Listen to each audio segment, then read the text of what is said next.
Assalamualaikum warahmatullahi wabarakatuh. Halo, selamat siang dan salam sejahtera bagi kita semua. Alhamdulillah, marilah kita panjatkan puji serta syukur kehadirat Allah Subhanahu wa Ta'ala, yang mana atas berkat rahmat dan nikmatnya kita bisa berjumpa kembali pada kesempatan kali ini. Izinkan saya, Saila Handayani Rodin, yang akan memaparkan pemaparan presentasi kali ini mengenai 7 pilar komunikasi bisnis dan contoh penerapannya di dalam komunikasi bisnis di dunia online. Langsung saja kita ke pembahasan yang pertama. Selamat menyimak. Sebelum ke pembahasan mengenai 7 pilar strategi dalam komunikasi bisnis, di sini saya akan menjelaskan pengertian strategi komunikasi bisnis. Strategi komunikasi bisnis adalah perencanaan dan pengelolaan komunikasi yang dilakukan secara terarah oleh perusahaan untuk menyampaikan pesan bisnis secara efektif kepada pihak internal maupun eksternal guna mencapai tujuan organisasi. Tujuannya yaitu yang pertama, menyampaikan informasi bisnis secara jelas, yang kedua, membangun citra dan kepercayaan perusahaan, yang ketiga, mendukung pengambilan keputusan, dan yang keempat, menciptakan hubungan jangka panjang dengan stakeholder. Sedangkan manfaatnya yaitu yang pertama, mengurangi kesalahpahaman, yang kedua, meningkatkan efektivitas kerja, dan yang terakhir, memperkuat daya saing perusahaan. Nah, apa saja sih 7 pilar strategi dalam komunikasi bisnis itu? Langsung saja kita bahas. Yang pertama, pemahaman terhadap proses komunikasi, di mana pemahaman proses komunikasi ini adalah kemampuan komunikator dalam mengelola seluruh tahapan komunikasi, mulai dari perencanaan pesan hingga evaluasi dampak komunikasi, di mana prosesnya yaitu yang pertama, menempatkan diri sebagai komunikator yang tepat, yang kedua, memilih media komunikasi yang sesuai, yang ketiga, menyusun pesan yang terarah, yang keempat, memahami karakter komunikan, yang kelima, memanfaatkan sumber informasi, dan yang terakhir, mengevaluasi efek komunikasi dengan tujuannya agar pesan dapat diterima dan dipahami sesuai dengan maksud pengirim, sehingga komunikasi menjadi lebih efektif dan terarah, dan pesan tidak disalahartikan sehingga tidak menimbulkan kesalahpahaman. Yang kedua, penggunaan pikiran atau good thinking.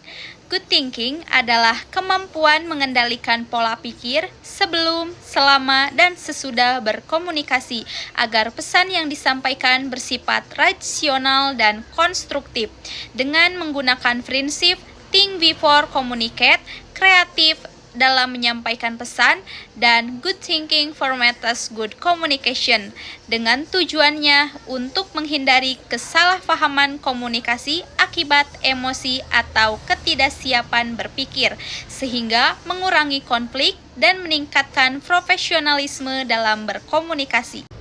Yang ketiga, memahami bahasa. Bahasa adalah sistem tanda atau sinyal atau signal, dan simbol yang digunakan manusia untuk berpikir dan berkomunikasi, baik secara verbal maupun secara non-verbal, dengan tujuannya yaitu memastikan pesan agar mudah dipahami oleh komunikan, sehingga dapat mempercepat pemahaman pesan dan menghindari kerugian perusahaan akibat salah tafsir atau kesalahpahaman. Yang keempat, kejelasan pesan. Kejelasan pesan adalah kemampuan menyusun pesan secara ringkas, utuh, dan bermakna agar tidak menimbulkan salah persepsi. Prinsip penyusunan pesan yaitu yang pertama, memahami makna pesan, kedua, pesan disusun secara utuh, ketiga, menggunakan alat bantu seperti gambar dan grafik, keempat, kalimat sederhana dan singkat, sehingga menghindari kesalahpahaman dan pesan lebih cepat diterima. Yang kelima, daya persuasi. Daya persuasi adalah kemampuan mempengaruhi sikap, pendapat, dan keputusan komunikan melalui pendekatan emosional, menggunakan bahasa yang menyentuh emosi dan tidak semata-mata mengandalkan logika. Yang keenam, kejelasan informasi atau komunikasi pesan. Komunikasi pesan menekankan penyampaian informasi secara lengkap, terbuka, dan transparan dengan tujuannya agar pesan tidak menimbulkan kebingungan atau kecurigaan sehingga meningkatkan kepercayaan dan komunikasi menjadi lebih efektif.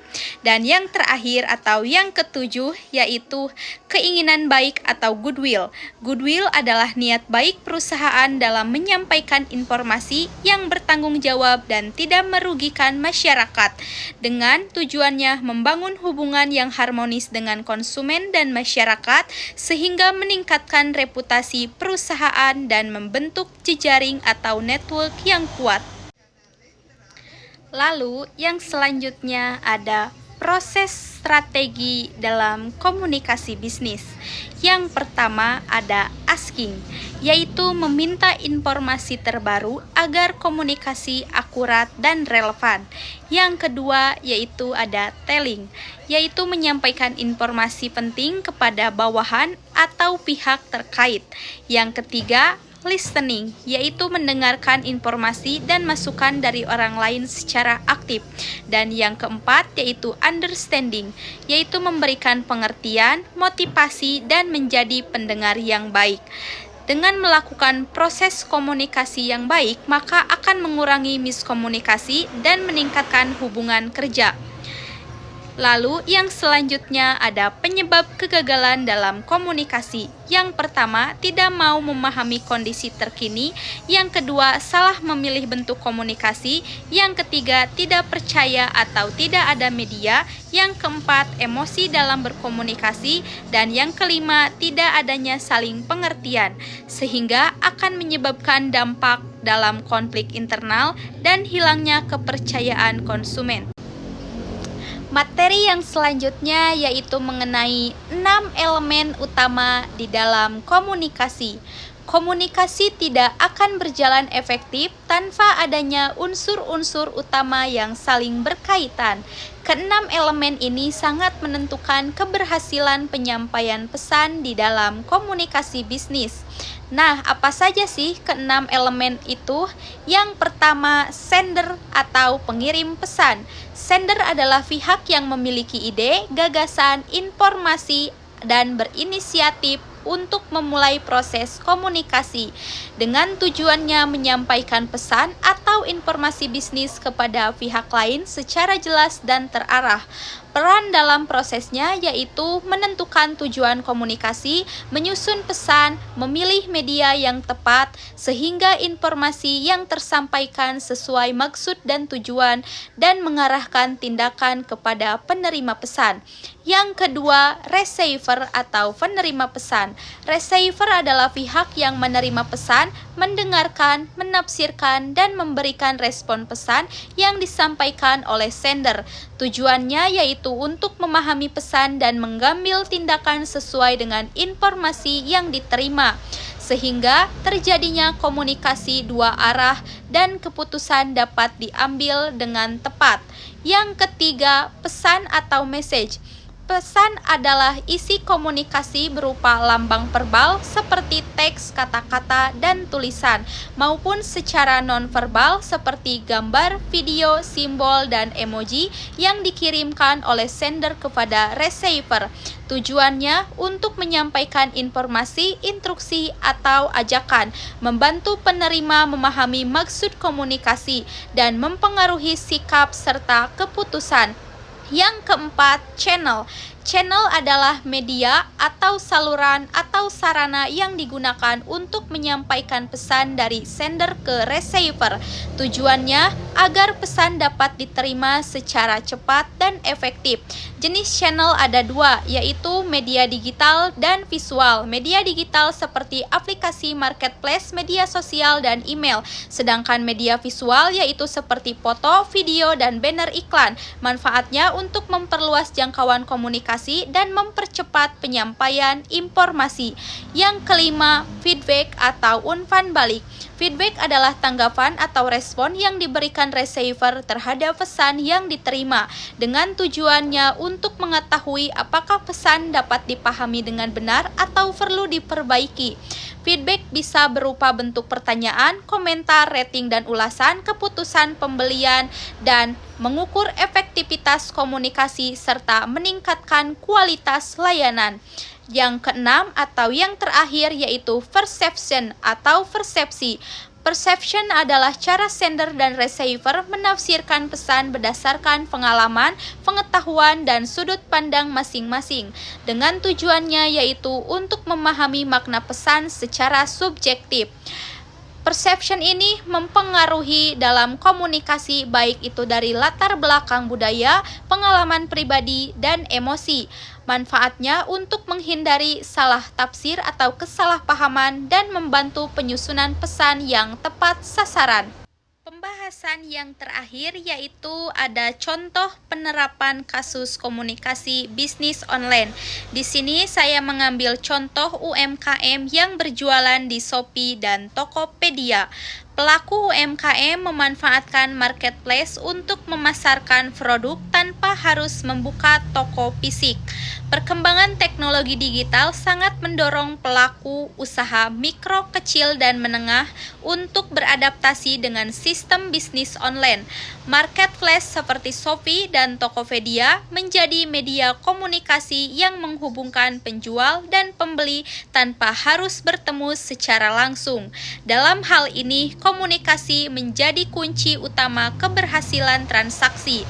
Proses komunikasinya yaitu yang pertama, penjual mengunggah produk dan promosi, lalu konsumen melihat dan membaca informasi, setelah itu konsumen bertanya atau langsung membeli, dan penjual pun merespon pertanyaannya, setelah itu konsumen memberikan ulasan setelah transaksi. Penerapan elemen komunikasi dalam kasus tersebut yaitu yang pertama sender. Sendernya yaitu pelaku UMKM sebagai penjual, receivernya yaitu konsumen online, message-nya berupa informasi produk, promo dan layanan, channel berupa aplikasi Shopee dan Tokopedia, serta media sosial lainnya. Feedback-nya berupa chat, rating, ulasan, dan pembelian ulang. Perception-nya yaitu penilaian konsumen terhadap kualitas dan kepercayaan toko. Komunikasi yang baik akan membentuk persepsi positif dan meningkatkan kepercayaan konsumen. Manfaat komunikasi bisnis online ini yaitu yang pertama, menjangkau pasar yang luas, biaya operasional lebih rendah, transaksi lebih cepat dan praktis, dan meningkatkan daya saing UMKM. Sebagai contohnya, yaitu seorang pelaku UMKM kosmetik memasarkan produknya melalui Shopee dengan foto produk menarik, deskripsi singkat dan jelas, serta promosi gratis ongkir. Konsumen yang puas akan memberikan ulasan positif sehingga meningkatkan kepercayaan calon pembeli lain dan mendorong peningkatan penjualan. Sebelum ke penutupan, di sini saya akan memberikan kesimpulannya terlebih dahulu. Maka dapat disimpulkan 7 pilar strategi komunikasi bisnis merupakan fondasi penting dalam membangun komunikasi yang efektif, persuasif, dan bertanggung jawab, terutama dalam era bisnis digital dan online. Keberhasilan komunikasi bisnis online juga sangat bergantung pada penerapan 6 elemen komunikasi secara utuh dan saling terintegrasi. Jika salah satu elemen tidak berjalan dengan baik, maka komunikasi menjadi tidak efektif dan menimbulkan kesalahpahaman.